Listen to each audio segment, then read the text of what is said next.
માનનીય રાજ્ય શિક્ષણ મંત્રી અને કામરેજ વિધાનસભાના ધારાસભ્ય પ્રસુલભાઈ પાનસેરિયાના હસ્તે બારડોલી લોકસભાના સાંસદ પ્રભુભાઈ વસાવડાની ઉપસ્થિતિમાં અંદાજે 5 કરોડ રૂપિયાના ખર્ચે અદ્યતન સુવિધાઓથી સજ્જ કઠોદરા પ્રાથમિક શાળા ક્રમાંક 385નું લોકાર્પણ કરવામાં આવ્યું હતું. આ શાળાનો લાભ કઠોદરા અને આસપાસના વિસ્તારના ગરીબ અને મધ્યમ વર્ગના બાળકોને મળી રહેશે. માનનીય મુખ્યમંત્રી ભૂપેન્દ્રભાઈ પટેલના માર્ગદર્શન હેઠળ રાજ્ય સરકાર અને શિક્ષણ વિભાગના સંનિષ્ઠ પ્રયાસોના પરિણામે આધુનિક સુવિધાઓ અને ગુણવત્તાસભર શિક્ષણને પગલે ખાનગી શાળાઓમાંથી સરકારી શાળામાં પ્રવેશ મેળવવાનો ટ્રેન્ડ શરૂ થયો છે.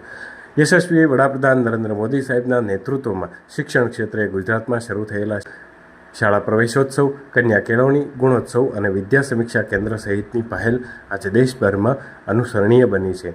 આ લોકાર્પણ અવસરે સુરતના deputy mayor Narendrabhai Patil, standing કમિટીના ચેરમેન રાજનભાઈ પટેલ, શાસક પક્ષના નેતા શશીબેન ત્રિપાઠી સહિત કામરેજ વિધાનસભાના સંગઠનના હોદ્દેદારો અને ચૂંટાયેલા પ્રતિનિધિઓ, સંગઠન કોર્પોરેટરશ્રીઓ, ઉમેદવારશ્રીઓ અને મોરચાના હોદ્દેદાર અને સ્થાનિક આગેવાનો સહિત મોટી સંખ્યામાં કાર્યકરો અને નાગરિકો ઉપસ્થિત રહ્યા હતા.